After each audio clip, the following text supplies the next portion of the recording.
नमस्कार, आदाब। मेरा नाम है अफी कुरैशी हिंदुस्तानी और आप बेबाक आवाज टीवी देख रहे हैं। उत्तर प्रदेश के अंदर जैसे ही निकाय चुनाव की तारीखों का ऐलान हुआ है, सुगबुगाहटें और भी ज्यादा तेज होने लगी हैं। खास तौर पर अगर हम बात करें उत्तर प्रदेश के अंदर बुलंदशहर जिले की, तो वहां पर जितनी भी बस्तियों के अंदर ये चुनाव होने वाला है, वहां की सरगर्मियां और सुगबुगाहटें लगातार बढ़ती जा रही हैं। उत्तर प्रदेश के जिला बुलंदशहर में बस्तियां हैं 12, जिनको कहा जाता है 12 बस्ती और तेहरवासियाना। वहां की सियासत की बात करें तो सबसे ज्यादा टफ और सबसे ज्यादा खतरनाक सियासत जो मानी जाती है वो कस्बा बुगरासी की मानी जाती है।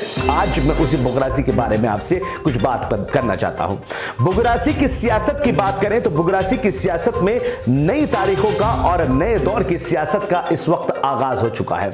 यानी कुछ पुराने माहिर खिलाड़ी अब नए तरीके से पुराने लोगों को लेकर सामने आने वाले हैं और बुगरासी की सियासत को बदलने की कोशिश पूरी तरीके से कर रहे हैं।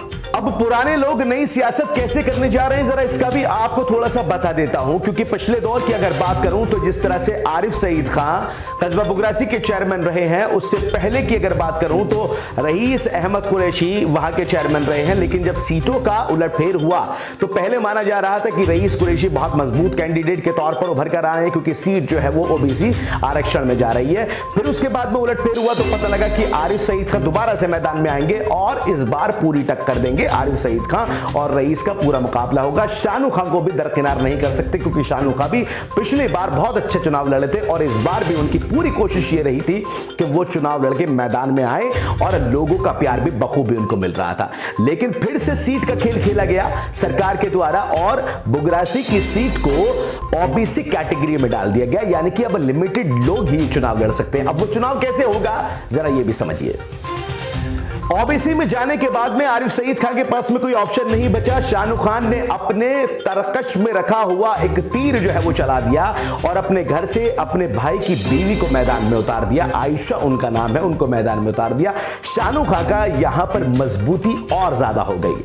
अब बचे मैदान के अंदर रईस अहमद कुरैशी, जिन्होंने 15 साल राज किया था बुगरासी पर, उनकी भी हालत मजबूत बताई जा रही थी। लेकिन कल 2 बजे आरिफ सईद खान की कोठी पर यानी उनके आवास पर एक बैठक का आयोजन होने वाला है और बताया जा रहा है, सुगबुगाहट ये है कि आरिफ सईद खान इश्तियाक अंसारी को अपने कैंडिडेट चुनने वाले हैं, उनको समर्थन देने वाले हैं। इश्तियाक अंसारी की अगर बात करें, पिछली बार चुनाव लड़ चुके हैं और अपनी अंसारी समाज के अंदर काफी पॉपुलर चेहरा है और अगर आरिफ खान का उनको सपोर्ट मिलता है तो फिर मजबूती भी हो जाएगी। लेकिन पेच क्या ना फंसेगा। अब पेच की बात करें तो कैंडिडेट अभी तक 3 मैदान में नजर आ रहे हैं जो मजबूती के साथ में लड़ते हुए दिखाई दे रहे हैं। पहले हैं शानू खान और दूसरा है, यानी शानू खान के साथ में आयशा खान का नाम लेना बहुत जरूरी है, क्योंकि आयशा खान के नाम से ही पर्चा भरा गया है। चुनाव भी वही लड़ेंगे, शानू खान सिर्फ उनकी देखरेख में होंगे। दूसरा नाम कस्बे के जो पुराने चेयरमैन हैं, जो पूर्व चेयरमैन रहे 15 साल, रईस अहमद कुरैशी। और तीसरा नाम कल आपके सामने बिल्कुल निश्चित तौर पर सामने आ जाएगा कि आरिफ सईद खान को समर्थन दे रहे हैं, यानी इश्तियाक अंसारी। ये 3 नाम तो मैदान में आ चुके हैं और एक लंबी लिस्ट है। और लंबी लिस्ट इसलिए भी है क्योंकि अभी सिर्फ मुस्लिम समाज की तरफ से इन चेहरों का ऐलान हुआ है। अभी हिंदू समाज की तरफ से चेहरे कौन कौन होंगे इसका ऐलान नहीं हुआ है, क्योंकि वहां भी बहुत तकड़ी मजबूती है और पेच तकड़ा फंसा हुआ है। पता नहीं सियासत किस करवट जाके बैठेगी, ऊंट कहां जाके बैठेगा। लेकिन बुगरासी की सियासत इस वक्त तगड़ी चल रही है। अब इन चेहरों के मैदान में आने के बाद में देखना होगा कि हिंदू समाज से कितने चेहरे निकल कर आते हैं या मुस्लिम समाज से और कितने चेहरे निकल कर आते हैं, क्योंकि अभी तक जिन 3 दावेदारों की मैं बात कर रहा हूं ये सबसे ज्यादा मजबूत स्थिति में नजर आ रहे हैं। अब देखना होगा कि सियासत जो है वो क्या गुल खिलाती है, क्योंकि बुगरासी की सियासत कभी भी आसान नहीं रही है और बुगरासी की सियासत आसान हो जाए ऐसा हो भी नहीं सकता।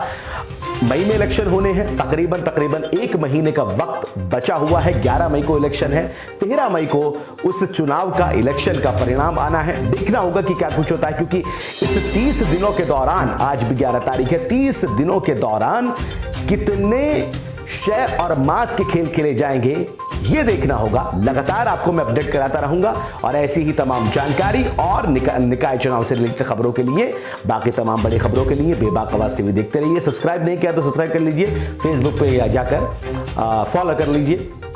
फिर हाजिर होगा नई खबर और नई अपडेट के साथ में, तब तक के लिए दीजिए इजाजत। नमस्कार, आदाब।